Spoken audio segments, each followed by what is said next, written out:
এটা পড়ার পরে হাত তুলে দোয়া করেন, যা দোয়া করবেন তাই পাবেন ইনশাআল্লাহ। এই দোয়াটা হচ্ছে দোয়া কবুলের অস্ত্র। ঘুম থেকে ওঠার পর যদি এই দোয়াটা করে দোয়া করেন ইনশাআল্লাহ দোয়া কবুল হয়ে যাবে ইনশাআল্লাহ। তো ফজরের নামাজের মিনিমাম আধা ঘন্টা আগে আমাদেরকে ওঠার অভ্যাস করতে হবে। এই যে ঘুমটা ভাঙলো, ভাঙার সাথে সাথে কি করব?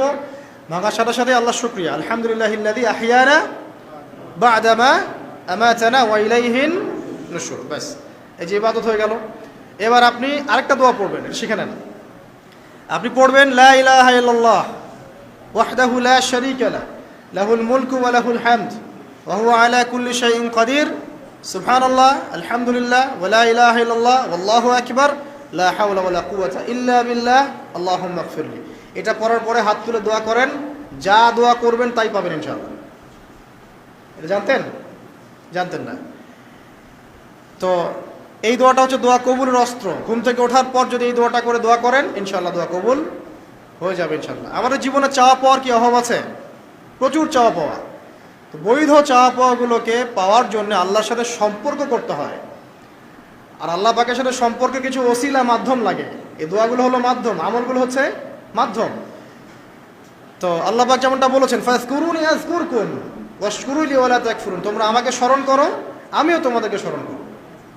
আল্লাহ পাক তো এভাবে বলেছেন, যখন একজন মানুষ মনে মনে আমাকে ডাকে আমিও মনে মনে ওকে স্মরণ করি।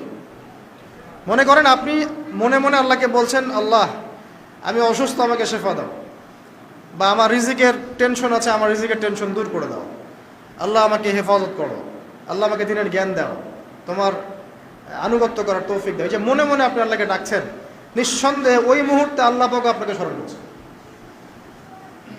সাত আসমান ভেদ করে আরশের উপর থেকে আল্লাহ পাক আপনাকে স্মরণ করছেন। আল্লাহ পাক বলছেন, যখন একজন মানুষ জনসমক্ষে আল্লাহকে স্মরণ করে, যেমন আমরা এখন করছি, জনসমক্ষে সবার সামনে আল্লাহর কথা আলোচনা করছি, আল্লাহ পাক বলছেন আমিও তখন এর চেয়ে অনেক উত্তম জনসমাবেশে ওই বান্দাদের কথা স্মরণ করি। আল্লাহ পাক আমাদের কথা স্মরণ করছেন, আমাদের কোনো ফিলিংস আছে? আল্লাহ আমাদের কথা স্মরণ করছেন, ওই যে যুবক ছেলে বসে বসে ফোন টিপছে, কোনো ফিলিংস আছে? মানে মনস্তাত্ত্বিকভাবে অন্তরে যখন নূর থাকে না, পাপ করতে করতে যখন অন্তরটা কলুষিত হয়ে যায়, কোনো ফিলিংস কাজ করে না। একজন খুন করবে, কোনো ফিলিংস নাই। সুদ খাচ্ছে, কোনো ফিলিংস নাই। জেনা করছে ডেইলি, কোনো ফিলিংস নাই। দেখবেন ঘুষ নিচ্ছে, দুর্নীতি করছে, মানুষের সম্পদ আত্মসাৎ করছে, যাররা পরিমাণ ফিলিংসও নাই যে আমি একটা পাপ করছি। কখন এরকম হয় জানেন? যখন এক কথায় যখন মানুষ পাপ করতে করতে করতে করতে, এই যে কলব বলে একটা কথা আছে, এই কলবের উপরে কালো কুৎসিত একটা মরিচা পড়ে যায়, তখন আর ফিলিংস কাজ করে না। তো ফিলিংস কাজ করানোর বুদ্ধি কি? দুইটা বুদ্ধি আছে। এক, বেশি বেশি কোরআন তেলাওয়াত করা, তাহলে অন্তরের মরিচা দূর হয়ে যাবে ইনশাআল্লাহ। আর দুই হচ্ছে বেশি বেশি মৃত্যুর কথা স্মরণ করা, তাহলে মনের মধ্যে যে কালিমাগুলো আছে আস্তে আস্তে দূর হবে ইনশাআল্লাহ। তো মৃত্যুর কথা কে স্মরণ করে এখন? মানুষ তো চলাফেরা করে এমনভাবে যে কোনোদিন মরবেই না। কে স্মরণ করে? যে টেবিলের তল দিয়ে ঘুষ নিচ্ছে ও স্মরণ করে মৌতের কথা? যে মেয়েটা বোরখা পরে যে ডেটিং করে বেড়াচ্ছে, জেনা করে বেড়াচ্ছে, ও কি মৃত্যুর কথা স্মরণ করে?